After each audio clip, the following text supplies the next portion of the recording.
જાય છે શું ને આવે છે શું? મરે મરે હવ કોઈ કહે મરનારની પાછળ તો કોઈ મરતું નથી. મરી જાય છે મરવા વાળું, પણ એની પાછળ કોઈ મરતું. અરે દેહને બળતો ચિતામાં જોઈને કોઈ ચિતામાં કૂદીને પડતું નથી. પણ તમારા વચ્ચે ને મારી વચ્ચે જે આજે કોકિલાબાનું રૂપ હતું, જે કોંતીજીનું રૂપ હતું, પોચ શરીરના ભૂતોનું, એ રૂપ તમે વિશ્વમાં જોવો તો એમના જેવો ચહેરો દુનિયામાં જોઈ ન મળે. એ રૂપ મરી ગયું શરીરનો. એના જેવો ચહેરો વિશ્વમાં ફરો તો એના જેવો ચહેરો બીજે મળે? એ રૂપ આવે ને રૂપ જ મરે, બીજું કોઈ મરે. કારણ કે તત્વ તો પોચ અમર છે. ભીમે માગ્યા છે ભગવાન પાસે, મહામાયા જોગમાયા દ્રૌપદી પાસે જાય કે આથી પોચ પાંડવ ને છઠ્ઠો નારાયણ તારા ખબર નહીં બાર તો પોચ પાંડવ બીજા કોઈ નહીં. આ પોચ ભૂતોને જે શરીર છે એ પાંડવ છે અને અમર છે, અને છઠ્ઠો છે એ આત્મા છે, અમર છે. આત્મા અમર છે. અર્જુન, એ આત્માની તો ઓળખાણ કરવી હોય ને તો કોક સદગુરુના શરણે જઈને વાત કરજે. સદગુરુના વિવેકથી પૂછજે, તને નોમનો નેઠો બતાવશે. નોમ કયો છે? એ જીરે લાખા રે એ કાશી રે નગરના એ રે દોને ચોકમાં, અને આમાં લખ રે આવે ને લખ જાય. એ લાખા લાખા પણ તને નામનો નેઠો કોઈ નહીં આલે. બધું બતાવશે પણ તું ચો રહેશે એ ખબર પડશે. નિરાત મહારાજે પણ નહીં કીધું નામ તમારી નગરી કયો ને કયો છે મૂળ મુકામ, નામ તમારા રંગ કેવો સફેદ શકે શો. સુણી લ્યો જ્ઞાનની ને ચણી. એ જ્ઞાન વગર આરી સમજણ પડે એવી નથી. અને એટલા માટે મહાપુરુષે વાણીમાં વાત કરી સાહેબ સુંદર. દાસ ધીરવ બાપુ નાની ઉંમર એમની 25 વર્ષની ઉંમર થઈ લગ્ન છે એમની માના પ્રેમ આગળ ધીરવ બાપાનું ન ચાલ્યું થાય. કારણ કે જનેતા છે ને એની આગળ ગમે એવો દીકરો હોય તો હારી જાય. માનો પ્રેમ છે ને એના તોલે કોઈ આવતું નથી. એટલે ધીરા બાપાને કીધું તમે લગ્ન કરી લો. ધીરુ બાપા કે મારું ભજનમાં જીવ લાગેલો છે, મને લગ્ન ન કરાવો સારું. પણ માની જીદ પકડી એટલે ધીરુ બાપાએ કીધું સારું લગ્ન કરું પણ હું જાજો રહું ના. લગ્ન કરી લીધા. 1 મહિનો 2 મહિનો 3 મહિના 6 મહિના રહ્યા. પછી ભગવાનનું ભજન કરવા માટે ગિરનારની તળેટી નીકળી ગયા થાય. સમય વીતતા વીતતા વીતતા 20-25 વર્ષ જેવું થઈ ગયું. પણ જે 6 મહિના હોય લગ્ન કરીને ગયા હતા ને એટલે એમના જે ધર્મપત્ની હતા ને એમના કુખેથી દીકરો જન્મ થયેલો. દીકરાની 5-10 વર્ષની ઉંમર થયેલી. એમ કરતા કરતા કરતા 25 વર્ષની ઉંમર થઈ. દીકરો પણ આવ્યો. સમય બન્યો અને દીકરો ખેતરમાં કંઈ કામ કરતો હોય છે ને ત્યાં નાગે સર્પ દંષ્ટ કર્યો છે. દીકરાનું મૃત્યુ થઈ ગયું. મૃત્યુ થઈ એટલે એના બાપો તો ધીરો બાપો તો યોગીએ ભેળા હતા. એમાં ખબર નથી કયો છે આયા. એટલે ગોમવાળાને કીધું કે ગમે એવું તો એનો બાપ ઘરે નથી, આપણે શમશાન સુધી આપણે પહોંચાડવાની ફરજ પડે છે. અને ત્યાંથી બધા નનામી ગોઠવીને ગોદરે નીકળ્યા. ધીરા બાપાને તેઓ પણ એવું થયું કે લાય વતનમાં જવું. 25 વર્ષ થઈ ગયા છે, મારા કોઈ બાળ બચ્ચા હોય તો હું ખબર લઉં. વતન હોમો લમણો કર્યો પણ એ સમય જો જ્યાં તાણે પેન્ટ શર્ટ કરેલો તો બોલતા સંન્યાસ ધારણ કરેલું. 25 વર્ષ જોગીનું સ્વરૂપ થઈ ગયેલું, કોઈ ઓળખે નહીં. ગોમના ગોદરાઈનું ભાર્યા પેલા નનમી લઈને નીકળ્યા. ગોમ વાળા પૂછ્યું કે ભાઈ કની નનમી લઈને નીકળો છો? કે અમારા ગામની અંદર એક ધીરો ભગત હતા. વર્ષો 25 વર્ષ પહેલા લગ્ન કર્યા હતા. એમના ઘેર દીકરો જન્મ થયો હતો પણ એ તો ચીકરે ભાઈ ચોથી ખબર નથી. હવે ગોમવાળા એને ઓળખતા જ નહીં કારણ કે જોગીના સ્વરૂપમાં તો ઓળખ્યા નહીં. પણ એમના દીકરાને નાક દશો તો તમે એને શમશાન સુધી પહોંચાડતા. એટલે ધીરા બાપે એમ ના કીધું હું ધીરો ભાઈ ગયો કે કારણ હું શમશાન સુધી આવું કે હાલો ને બાપુ. બાપુ નીકળ્યા જો વેરાગ લાગ્યો આવે અને ત્યાંથી શમશાને જ્યાં લાકડામાં ગોઠવેલો હતો અને લાકડામાં જયારે અગ્નિદન આવ્યું ને એટલે અગ્નિ પ્રગટ થઈને એના અંદરથી ધુમાડો નીકળ્યો. ધુવાડો આકાશમાં જઈને વેરાઈ ગયો. કારણ કે ધુવાડાનું કોઈ દાડો વાદળું ના બને. તો બધા કહે છે કે ધુવાડાના વાદળો બને. પાણીનો બરફ થાય ને બરફ એ વાદળા સ્વરૂપે જતો હોય છે અને પવન જ્યારે ટકરાય ને એટલે વાદળું વેરાઈ જાય ને એમાંથી વરસાદ આવે. વાદળાનો કોઈ દાડો ન બને ધુમાડા અને ધુમાડાનો ગોટો વેરાણો ને એટલે ધીરા બાપુ તરફ લાઈટ થઈ ગઈ અને ખબર પડી ગઈ કે સંસાર કેવો છે. સંસાર ધુમાડાના એ બાચકારે સંગે આવે નહીં તોને કોઈ રે. સંસાર ધુમાડાના બાચકા સંગ જાવે નહીં કોઈ તો રંગા પાતકનો ગોડી દશે જેમ આકડાના મોર તો એ તે હરીનો રસ પીજીએ એવો પ્રેમ હરીનો રસ પીજીએ.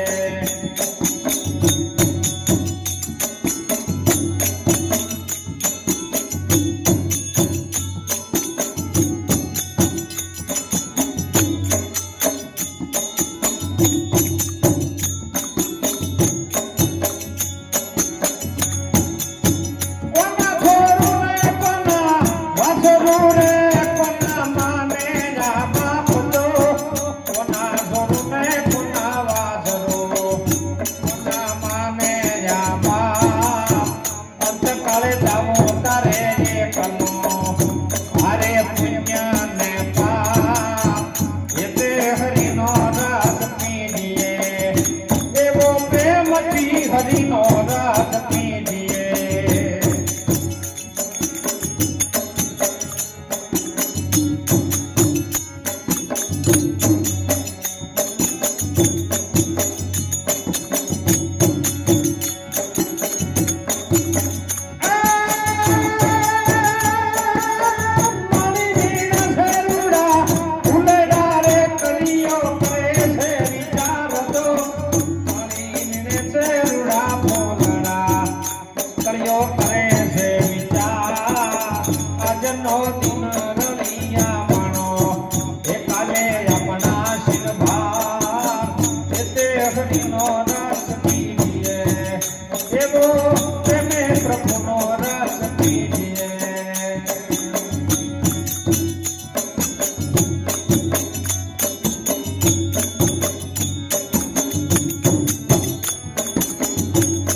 રસ પીજીએ. સંસાર ધુમાડાના બાસકા જેમ ધુમાડો વેરાઈ જાય એમ સંસારમાંથી માણસની માટીની આ કાયા ઈ ફંડમાં વેરાઈ જાય કોઈ ખબર જ નહીં ચિયા ટેમે પડી જાય. એડે જાતા એમ કે તપ લઈને જીવ કેમ કે કાયાનો કુડારે ભરોસા દેહુના જૂઠારે દિલાસા આજ મારી મેના બોલે ગઢને કોકે રે. દાદા મેકરણ બોલ્યા કચ્છની ધરાનો સંત વલિયો પુરુષ. મેના એટલે જે બોલી રહી છે આજે શક્તિ સ્વરૂપે અને મેના ને મેકરણ દોનું એક છે. ગુરુ ગણો કે ભગવાન ગણો એક જ છે, બીજો કોઈ છે. જેને આ પૃથ્વીનું સર્જન કર્યું, આ બ્રહ્માંડનું સર્જન કર્યું એવો પરમાત્મા શિવ સ્વરૂપ છે સાહેબ. એ શિવ જો આપણી સુધી પહોંચી જાય ને શિવના દર્શન થઈ જાય તો આપણો ભેડો પાર થઈ જાય. કારણ કે આખી સૃષ્ટિનું સર્જન કરવા વાળો શિવ છે અને માધ્ય શક્તિ શક્તિ છે સાહેબ. એ બે જણાને સર્જન કર્યું છે એને આપણી ભારત ભૂમિની સનાતન ધર્મની સંસ્કૃતિને આપણે ન ભૂલાય છે. દાદા મેકરણે કીધું ને કે મેના ને મેકરણ એક છે. એક નજર દો આંખે એક શબ્દ દો કાન, ગુરુ નું ગોવિંદ દોનું એક છે. તમે જાગ શકે તો જાગી દો. બે ઓખો છે ખરી પણ જોવા એક જ ચોખે છે. નજર એક જ બાજુ પડે, બે કોણ છે પણ સંભળાય એક જ જગ્યાએ છે. આ હોભળવા વાળું કોણ છે, જોવા વાળું કોણ છે, બોલવા વાળું કોણ છે, નિરખવા વાળું કોણ છે, જો એ ખબર પડવી હોય ને તો ગુરુના ચરણે જવું પડે ને કાંઈ ખબર પડે એવી ગુરુ વગર આ જ્ઞાન મળે હોય નથી. જ્ઞાન છે ને એ પારાકાષ્ઠાની ભૂમિકા છે અને ગુરુ સિવાય બીજો કોઈ વતાઈ ન શકે. કીધું વાણીમાં સુંદર માળી એને છે રૂડા ફૂલણ. માળી એટલે ભગવાન પરમાત્મા જેને કહીએ છે એ માળી છે બગીચાનો અને સંસાર એક બગીચો છે ને એમાં આપણી બધા ફૂલ છે.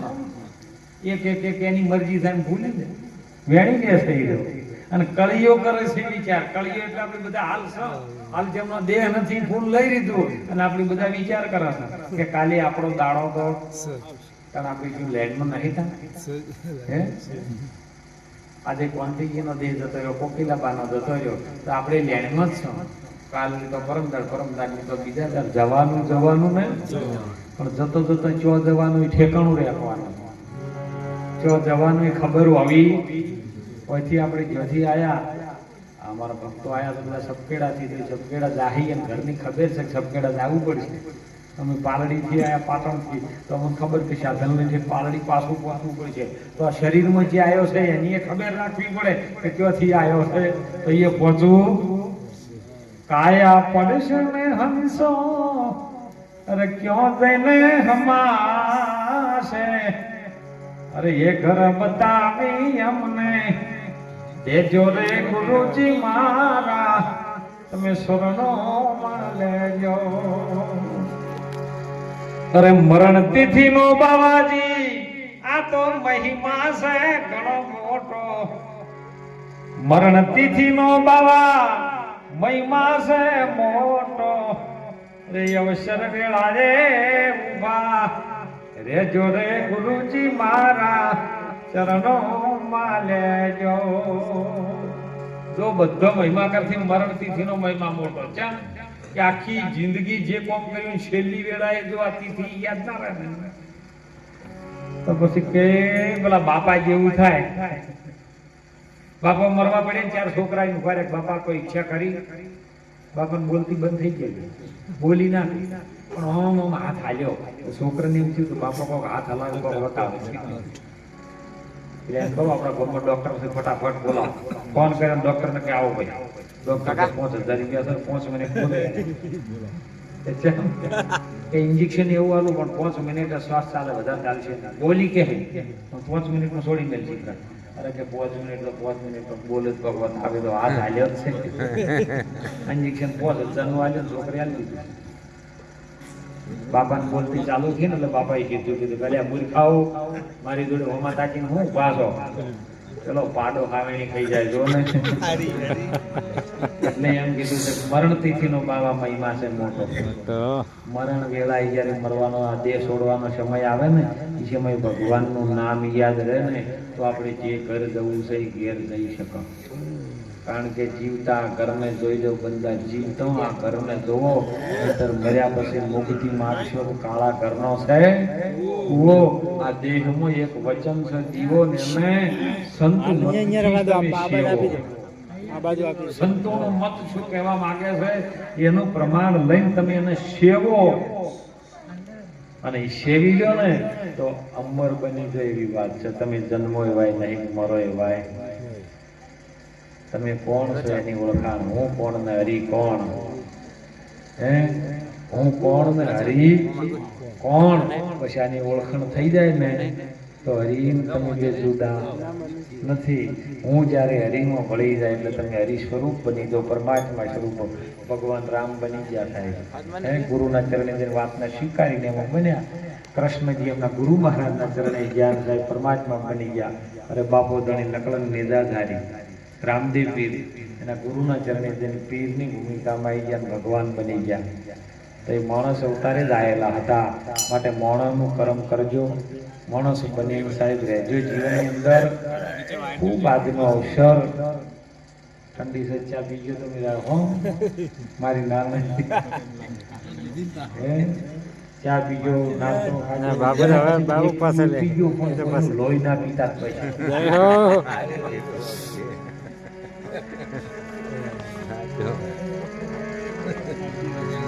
એટલે છેલ્લી વેળાએ જો કદાચ હાવણામાં મન ન જાય તો સારું હો, નહીતર તો જતું રહ્યું ને તો જેવી જો સુરતા આશા તો વાશા પછી બાબા જ્યાં પાછા છેલ્લી વેળાએ તમારી સુરતા કઈ જગ્યાએ લાગેલી છે, જો સુરતા કદાચ એમાં લાગેલી છે તો એવું હોમે પ્રગટ થાય ને થાય.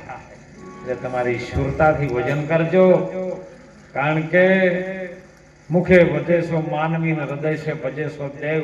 સુરતાથી કોઈ સંત ભજાવે કરી લે ઉનકી સેવ.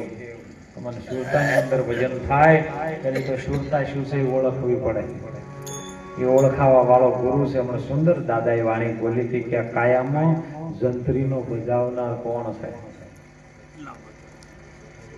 કોણ છે આ બોલવા વાળો? બજાવનાર કોણ છે? અને જો હીરો ઓળખાઈ જાય ને તો ગોરખનાથ બાપુએ કીધું કે તમે આ બોલતા પુરુષને ધાવી લો, અને બોલતા પુરુષને ધાવો તો મટે પ્રગટ દાવો. તમે આ બોલવા વાળાને ધાવો. આ બોલવા વાળો હિન્દુ નહીં, મુસલમાન નહીં, પારસી નહીં, ઈસ્ત્રી નહીં, ખ્રિસ્તી નહીં, ક્રિશ્ચન નહીં, કોઈ પટેલ નહીં, કોઈ ઠાકોર નહીં, કોઈ દરબાર નહીં, કોઈ પ્રજાપતિ નહીં. બોલવા વાળો કોઈ હિન્દુ નહીં, કોઈ મુસલમાનો નહીં. એ બોલવા વાળો જો કદાચ રવિરામ બાપુ એમ કહેતા હોય બોલે એ નર બીજો નહીં, પરમેશ્વર પોતે અજ્ઞાની વાદળો હતો અળગો રહીને. આ તો કાળુભાઈ કેવું છે ખબર છે? બોલે ને